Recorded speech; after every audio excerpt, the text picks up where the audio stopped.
In a previous bonus video, we learned that if you have a selection, the dancing ants around an object, and you do Command J for jump or Control J on the PC, that it will look as if you've copied, created a new layer, and pasted in exactly the same XY position, coordinate. Command J has another job. Look over here. I have a background layer of just white, that's all it is, for viewing, and I have this object, this fishing lure, isolated on a transparent background already. Now, if I just highlight the layer, I'm not selecting, right? I'm not command clicking to select, but if I just highlight the layer and do Command J also duplicates a layer. I'm duplicating my layer. Now, it doesn't look like I've duplicated my layer. Why? Because it's in exactly the same XY coordinate. I'll have to take the one that's on top and drag it on top, X and Y. I'm going to take the one that's on the bottom and double click it to change its name. Let's call it, I don't know, bottom. In fact, I'm going to make it smart, because this trick is teaching you about a smart object. No, this time I'm not talking about you who are actually becoming smart objects yourselves, but I'm talking about the feature in Photoshop, smart object. Let's take the one on top, and let me just call it top. All right, now let's explain what we're going to do.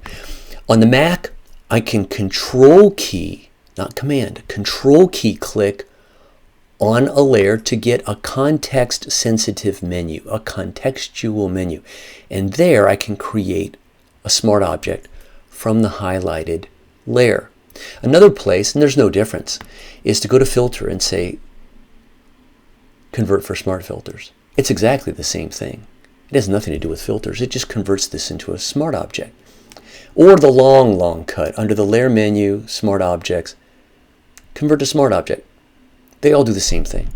Now, why would you want to convert something into a smart object? Let me tell you something about your images. I know you love them. I know you love your photos. You love your photography. You love your Photoshop images. They're your babies. They're your, well, let's use that. They're your babies. And if you were to get a baby straight out of the hospital and take it straight to the Amazon, that would be a bad thing. You'd be a bad parent. Unless you had survival skills, survival training.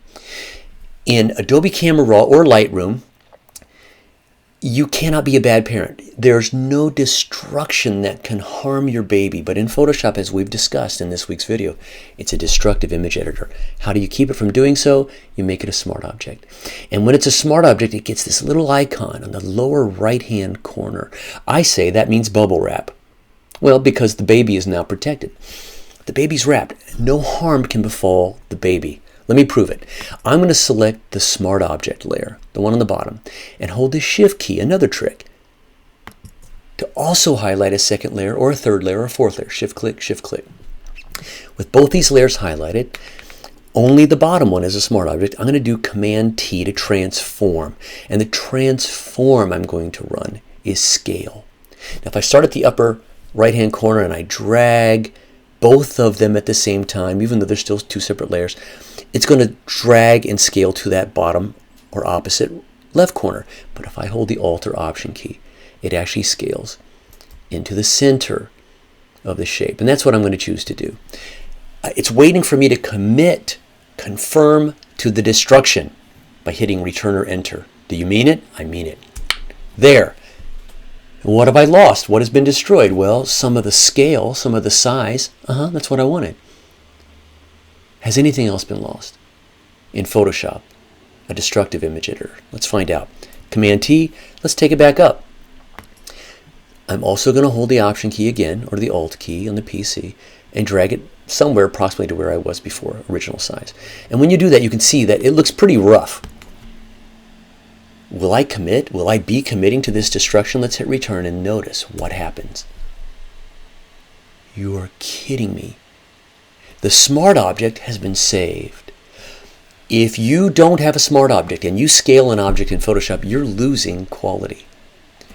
Details, pixels, values, shades, tones, levels. Look at how much worse that image looks. This is what you've been doing to your Photoshop files if you have not been editing or at least transforming smart objects. Smart objects. There you have it.